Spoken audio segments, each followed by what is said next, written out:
Hello student, welcome back to my channel NCERT learning. आज मैं आपको क्लास 7 की इंग्लिश की एनसीईआरटी बुक का फर्स्ट चैप्टर 3 क्वेश्चन का सेकंड पार्ट करवाने जा रही हूँ। सो बिना किसी देरी के स्टार्ट करते हैं। अगर अभी तक आपने इसकी फर्स्ट वीडियो नहीं देखी है तो आपको लिंक डिस्क्रिप्शन बॉक्स पे मिल जाएगा, आप वहाँ से जाके इसकी फर्स्ट वीडियो देख सकते हैं। सो चलिए स्टार्ट करते हैं। The king turned round. जो किंग है वो क्या होता है? टर्न राउंड होता है, पीछे मुड़ के देखता है। क्योंकि हमने जब फर्स्ट पार्ट को छोड़ा था, हमने फर्स्ट पार्ट में क्या पढ़ा था लास्ट टाइम पे, कि जब राजा जो है, किंग जो है, वो क्या करता है, हर्मिट से जब बात कर रहा होता है अपने क्वेश्चंस के आंसर्स के बारे में, तो अचानक से हर्मिट उसे क्या बोलता है कि देखो वहाँ से कोई भागते हुए आ रहा है। ठीक है, सो उसी की बात हो रही है। तो किंग यहाँ पे घूमता है एंड देखता है, तो सो अ बियर्ड मैन, वो क्या देखता है? एक बियर्ड मैन को देखता है। बियर्ड मतलब क्या होता है? दाढ़ी मूछ वाला व्यक्ति। सो दाढ़ी मूछ वाला व्यक्ति देखता है जो रनिंग, भागते हुए आता है टुवार्ड्स दैम, उनकी तरफ। हीज हैंड वर प्रेस्ड, उसका जो हाथ है वो क्या हो रखा है? प्रेस कर रहा है किस चीज़ को? अगेंस्ट हिज स्टमक, अपने पेट को वो दबाते हुए बिल्कुल आ रहा था भागते हुए। From which blood was flowing, जिसमें से क्या हो रहा था? खून निकल रहा था। When he rich the king, जैसे वो किंग के पास पहुंचता है, ही फैंटेड। देखो फैंटेड मतलब क्या होता है? बिल्कुल बेहोश होना, अपना जो कॉन्शियस माइंड है बिल्कुल भूल जाना कि हम लोग कहाँ पे खड़े हैं क्या। सो फैंटेड मतलब होता है बेहोश हो जाना, तो बेहोश हो जाता है and fell to the ground, और ग्राउंड पे गिर जाता है। The king and the hermit, और जो किंग होते हैं और हर्मिट होते हैं वो दोनों क्या करते हैं? वो रिमूव करना शुरू करते हैं मैन के क्लॉथ को। ठीक है, and found a large wound in he stomach, और क्या करते हैं? देखते हैं कि उसके जो स्टमक है उस पर बहुत ही बड़ा घाव हो रखा है। वाउंड मतलब क्या होता है? घाव होना। The king wash and covered it, जो किंग है उसे धोता है एंड उसे कवर करता है विद द हैंडकरचीफ, अपने रुमाल से। But the blood would not stop flowing, मगर जो खून है वो बहना नहीं रुकता है। द किंग रिड्रेस्ड, जो किंग है वो क्या करता है? रिड्रेस करता है। रिड्रेस मतलब होता है ड्रेसिंग अगेन, यानी कि वो दोबारा क्या कर रहा है? उसको पट्टी लगाता जा रहा है। ठीक है, तो वुड वाउंड जो है until at the last bleeding stop, यानी कि वो तब तक रीड्रेसिंग करता जा रहा है जब तक कि ब्लीडिंग होना स्टॉप ना हो जाए। ठीक है, द मैन फेल्ट बेटर, जो मैन है वो फील करता है better, and ask for a something to drink, और बोलता है किसके लिए? कि उसे कुछ पीने के लिए चाहिए। The king brought a fresh water, जो किंग है वो क्या लेके आता है उसके लिए? Fresh water, and gave it to him, और उसे दे देता है। By this time the sun had set, अब क्या होता है? उस वक्त शाम का टाइम होने लगता है। एंड एयर वाज कूल, और जो हवा है बहुत ही ठंडी ठंडी चलने लगती है। The king with the hermits help, जो किंग है वो हर्मिट की मदद से कैरी करता है वाउंडेड मैन को, उस घायल व्यक्ति को, इनटू द हट में, यानी कि हट की तरफ लेके जाता है। And led him on the bed, और क्या करता है? उसे बेड पर लेटा देता है। The man closed his eyes, जो मैन है वो क्या कर देता है? अपनी आंखें क्लोज कर देता है। ओके, एंड क्लोज करने के बाद ले क्वाइट, और बिल्कुल शांति से लेटा रहता है। द किंग जो है वो टायर्ड हो चुका होता है बाय हिज वॉक, अपने चलने की वजह से, and the work he had done, और जो भी उसने वर्क किया था वो उस सब की वजह से थोड़ा टायर्ड हो जाता है, थका हुआ हो जाता है। सो lay down on the floor, तो ये वहीं पे ही फ्लोर पे लेट जाता है। उसके बाद है and slap through out the night, और फिर रात भर वो क्या हो जाता है? सो जाता है। वैन ही वॉक, जैसे ही वो जगता है, it was several minutes before he could remember, so वो क्या करता है? वो देखता है कि बहुत ज़्यादा टाइम बीत गया है, इससे पहले कि उसे कुछ रिमेंबर हो, उसे फिर क्या आता है याद? कि वेयर ही वॉज, और who the strange beard man. So क्या करता है? उसको ढूंढने लगता है कि कौन था वो बियर्ड मैन, वो स्ट्रेंज व्यक्ति कौन था। Laying on the bed was, जिसे हमने बेड पे लेटाया हुआ था। तो फॉर गिव मी, अचानक से आवाज़ आती है किसकी? फॉर गिव मी, यानी कि मुझे माफ़ कर दो। सेड द बियर्ड मैन, ये कौन कहता है? बियर्ड मैन कहता है, इन अ वीक वॉइस, बहुत ही कमज़ोर सी आवाज़ में। When he so that the king was awake, जब वो उसे देखता है कि किंग जो है वो जाग चुका है। I do not know you, so जो किंग है वो क्या बोलता है? कि मैं तुम्हें नहीं जानता। Have nothing to forgive for you, and उसके पास कुछ नहीं है तुम्हें माफ़ करने के लिए। यानी कि जो किंग है, किंग क्या बोल रहा है कि मेरे पास कुछ नहीं है तुम्हें माफ़ करने के लिए। सेड द किंग, किंग ने ऐसा कहता है। यू डू नॉट नो मी, अब जो बियर्ड मैन है वो क्या बोलता है, तुम मुझे नहीं जानते हो, बट आई नो यू, मैं तुम्हें जानता हूँ। आई एम दैट एनिमी, मैं वो दुश्मन हूँ ऑफ योर, तुम्हारा, who so revenge on you, जो क्या चाहता है, तुमसे रिवेंज चाहता है, बदला चाहता है। Because you put my brother, क्योंकि तुमने मेरे ब्रदर को क्या किया था, डेथ में पहुँचाया था, यानी कि तुमने उन्हें मार दिया था। एंड उसके बाद सीज कर दिया था। सीज मतलब क्या होता है, जब्त करना। सीज्ड माई प्रॉपर्टी, तो सीज मतलब क्या होता है, जब्त करना किसी की प्रॉपर्टी वगैरह को, ठीक है, हथिया लेना। तो जो राजा था, राजा ने उसके भाई को मारा था एंड उसकी प्रॉपर्टी जो थी उसे हथिया लिया था। तो I know you had gone alone to see, मुझे पता था कि तुम क्या कर रहे हो, तुम अकेले जा रहे हो, तो मैंने तुम्हें देखा था कि तुम हर्मिट की तरफ जा रहे हो। And I made my mind to kill you, तो मैंने अपने माइंड में ये ख्याल बनाया कि चलो अब तुम्हें क्यों ना मारा जाए। ऑन योर वे होम, जब तुम अपने घर में वापस लौट के जा रहे होगे तब मैं तुम्हें मार दूंगा। बट द डे पास, मगर जो दिन था वो गुजरता चला गया। And you did not return, मगर तुम वापस ही नहीं आए। So I left my hiding place, तो मैंने क्या किया, अपना हाइडिंग प्लेस जो था, छुपने की जो जगह थी, उसे मैंने छोड़ दिया। And I came upon your body guard, और जैसे ही मैं आया तुम्हारे बॉडीगार्ड के पास, तो उसने मुझे रिकॉग्नाइज़ कर लिया। क्या कर लिया, रिकॉग्नाइज़ मतलब क्या होता है, पहचान लिया। एंड वाउंडेड मी, और मुझे घायल कर दिया। आई स्कैप्ड, मैं बच के आया from him, but I should have died if you had not dressed my wound, तो उसने क्या बोला कि मैं उससे बच के तो आ गया, मगर मैं जो मरने से बचा हूँ वो सिर्फ किसके वजह से बचा हूँ, सिर्फ तुम्हारी वजह से। क्यों, क्योंकि तुमने मुझे क्या किया है, ड्रेस्ड किया है। अगर तुम मुझे ड्रेसअप नहीं करते, मतलब मेरे घाव पे मलहम पट्टी वगैरह नहीं करते, तो आई थिंक मैं क्या हो जाता, मैं मर जाता। I wish to kill you, मेरी इच्छा थी तुम्हें मारने की। And you have saved my life, मगर तुमने तो क्या किया, तुमने मेरी लाइफ को बचाया।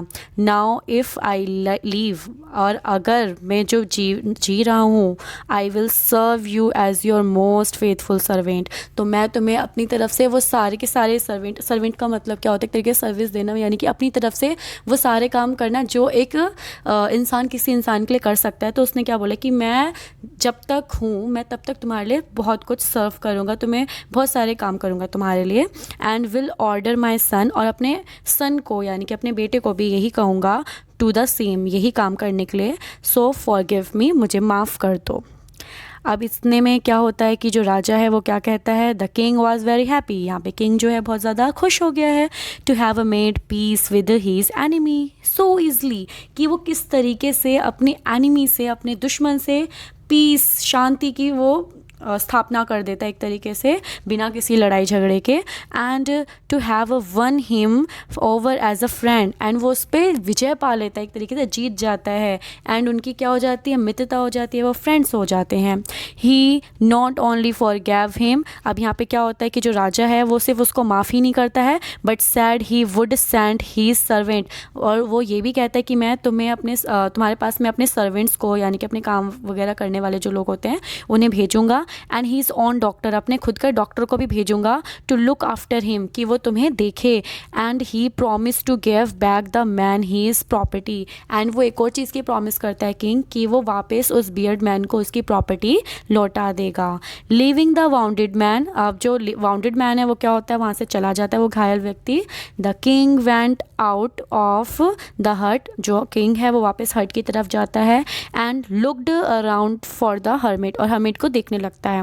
Before going away he wish, जाने से पहले उसकी एक विश होती है, once more to get answer, कि एक बार वो और फिर से अपने आंसर्स को पाने की इच्छा रखे, जो भी उसने क्वेश्चंस किया था उसके आंसर्स को पाने की। So the hermit was on his knee, जो हर्मिट है वो अपनी नी के बल पे, यानी कि घुटने के बल पे बैठा होता है। सोइंग सीड्स, वो क्या कर रहा है, बीज को बो रहा है। इन द बेड्स पे, बेड्स आपको पता ही है जो गड्ढे वो कर रहा था उनके लिए, तो उस गड्ढों में क्या कर रहा है, वो सीड्स को सोइंग कर रहा है। दैट हैड बीन डग, जो कि खोदा गया था, द डे बिफोर, जो एक दिन पहले किया गया था। The king went up to the hermit, जो किंग है वो हर्मिट के पास जाता है। एंड सैड, और कहता है, फॉर द लास्ट टाइम, कि मैं आखिरी बार, I I beg you to answer, मैं आपसे क्या पूछना चाहता हूँ, अपने आंसर्स को पूछना चाहता हूँ। जो क्वेश्चन मैंने आपसे क्वेश्चन किया था उसका आंसर्स पूछना चाहता हूँ। वाइज मैन, बुद्धिमान व्यक्ति। सो अब इतने में क्या होता है, you have already been answered, अब तुम्हें तुम्हारा आंसर मिल चुका है। सेड द हर्मिट, हर्मिट ऐसा कहता है। Still bending down to the ground, उसके बाद वो क्या होता है, ग्राउंड की तरफ फिर से झुक जाता है। And looking up at the king as he stood before him, और जो किंग है वो देखता ही रह जाता है उसे कि ऐसे कैसे हो गया कि मैंने अपना आंसर पा लिया। How have I been answered, मेरे को मेरा आंसर कैसे मिल गया। व्हाट डू यू मीन, आपका मतलब क्या है। डू यू नॉट सी, अब यहाँ पे हर्मिट क्या कहता है, क्या तुमने देखा नहीं। Replied the hermit, if you had not pitied my weakness, अगर तुम मेरे वीकनेस को पीटेड नहीं करते। सो पीटेड का मतलब क्या होता है, किसी भी वीकनेस वगैरह को पहचानना। तो यहाँ पे वो क्या बोलता है कि अगर तुम मेरे पीटेड को यानी कि वीकनेस को यस्टरडे कल मतलब रिकॉग्नाइज नहीं करते, पहचानते नहीं। एंड हैड नॉट डग, और गड्ढा नहीं खोदते, दिस बैड्स फॉर मी, मेरे लिए। You would have gone away, तो तुम चले जाते। Then that man would have attack you, और वो जो व्यक्ति है वो तुम्हारे ऊपर क्या करता, अटैक करता। And you would have wish you had stayed with me, मगर तुमने क्या किया, तुम्हारी विश थी, इच्छा थी कि तुम मेरे साथ ही रहो, तो तुम मेरे साथ ही रहे। So the most important time, तो अब सुन लो क्वेश्चन के आंसर्स को। क्वेश्चन के आंसर में यहाँ पे पहले वाले क्वेश्चन का आंसर मिलने वाला है। सो यहाँ पे वो क्या बोलता है कि जो सबसे ज़्यादा इंपॉर्टेंट मोस्ट इंपॉर्टेंट टाइम जो था was when you were digging the bats, वो कौन सा टाइम था, जब तुम क्या कर रहे थे, डिगिंग कर रहे थे, मेरे लिए गड्ढा खोद रहे थे बैट्स को। And I was the most important man, और मैं ही तुम्हारे लिए सबसे ज़्यादा इम्पॉर्टेंट मैन था। And to do me a good as your most important business, और जो तुम मेरे लिए अच्छा काम कर रहे थे वो तुम्हारा सबसे इंपॉर्टेंट बिजनेस था। देखो 3 क्वेश्चंस पूछे गए थे ना कि तुम्हारे लिए सबसे इंपॉर्टेंट काम क्या है, तुम्हारे लिए सबसे मोस्ट इंपॉर्टेंट टाइम क्या है, एंड कौन से पीपल्स जो हैं वो तुम्हारे लिए इंपॉर्टेंट है। तो उन तीनों के आंसर्स उन्होंने अपने रिगार्डिंग रख के बता दिए। एंड आफ्टरवर्ड, और इसके अलावा when the man return to ran to us, जब जो वो मैन था वो भागते हुए आ रहा था, the most important time was when you were caring for him, तो उस टाइम पे जब वो भागते हुए आया एंड उसको जो वाउंड हो रहा था, उसको दिक्कत हो रही थी, तुमने उसको क्या किया, ठीक किया।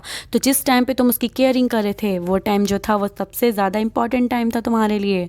Because if you had not, अगर तुम क्या नहीं करते, उसको ड्रेस नहीं करते, उसके वाउंड को यानी कि उसके घाव को, तो ही वुड हैव डाई, तो हो सकता था कि वो मर जाता। विदाउट हैविंग मेड पीस, बिना तुम्हारे साथ कोई शांति वगैरह वार्तालाप किए वो पहले ही मर जाता।